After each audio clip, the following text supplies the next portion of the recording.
আমাদের ইসলামী যারা রাজনীতি করেন তাদের কাছে আমি খুবই বিনীতভাবে বলি, আমি খুব মূর্খ মানুষ, কিন্তু দয়া করে আপনারা এগুলো একটু ভাবেন। 3 থেকে 5 বছরের মধ্যে বাংলাদেশ ইউরোপের সঙ্গে যেতে। 3 নম্বর, দেহ ভাড়া দেওয়া। দেহ ভাড়া দেওয়া যায় না, ছেলে এবং মেয়ে কারোরই দেওয়া যায় না। আপনি যখন পরিশ্রম করেন আপনি কিন্তু দেহ বেচেন না কারো কাছে, আপনি কন্ট্রিবিউট করেন সমাজে।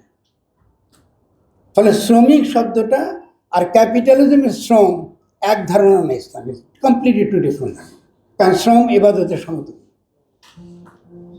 ফলে এই ব্যাপারগুলো আমাদের ইসলামী যারা রাজনীতি করেন তাদের কাছে আমি খুবই বিনীতভাবে বলি, আমি খুব মূর্খ মানুষ, কিন্তু দয়া করে আপনারা এগুলো একটু ভাবেন।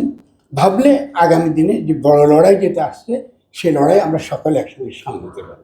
সেক্ষেত্রে আমাদের অর্থনীতি বলুন, দর্শন বলুন, এই সমস্ত ক্ষেত্রে আমরা মনে করি একটা এথিকো লিগাল, নতুন ধরনের এথিকো লিগাল কল্পনা, এথিকো লিগাল কী বলে ন্যারেটিভ, এথিকো লিগাল আমাদের মতন করে একটা দর্শন আমরা আমাদের বাংলাদেশে, যেটা আমাদের জন্য উপযোগী, আমাদের জনগণ যেটা সহজে বোঝে, সেইভাবে আমাদেরকে জনগণকে শিক্ষিত করতে হবে। শিক্ষা খাতের ব্যয় বাড়াতে হবে। শিক্ষা খাতের দুইটা মানে আছে ইসলামের দিক থেকে।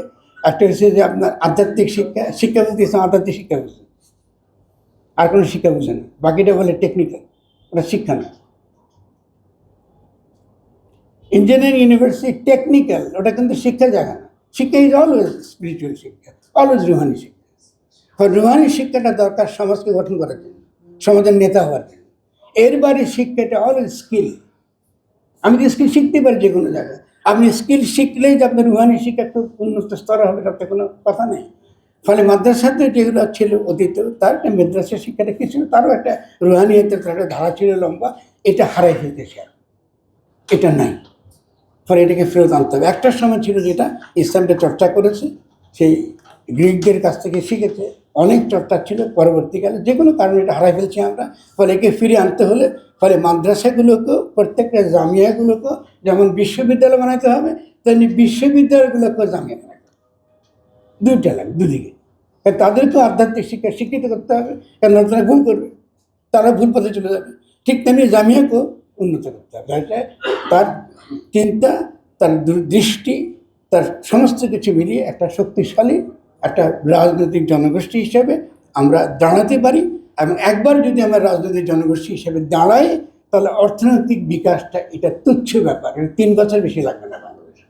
3 থেকে 5 বছরের মধ্যে বাংলাদেশ ইউরোপের সঙ্গে যেতে পারবে। এত সম্পদ আমাদের আছে। যে পানির কথা বলেন, এখন তো ব্লু ইকোনমির কথা শুনতেছেন আপনারা, নদীর কথা বলেন, আর আমি লাইফস্টাইলের কথা বলেন, বাংলাদেশ দুধে ভেসে যাবে যদি আমরা সত্যিকার অর্থে আমরা অর্থনৈতিক বিষয়গুলোকে চিন্তা করি।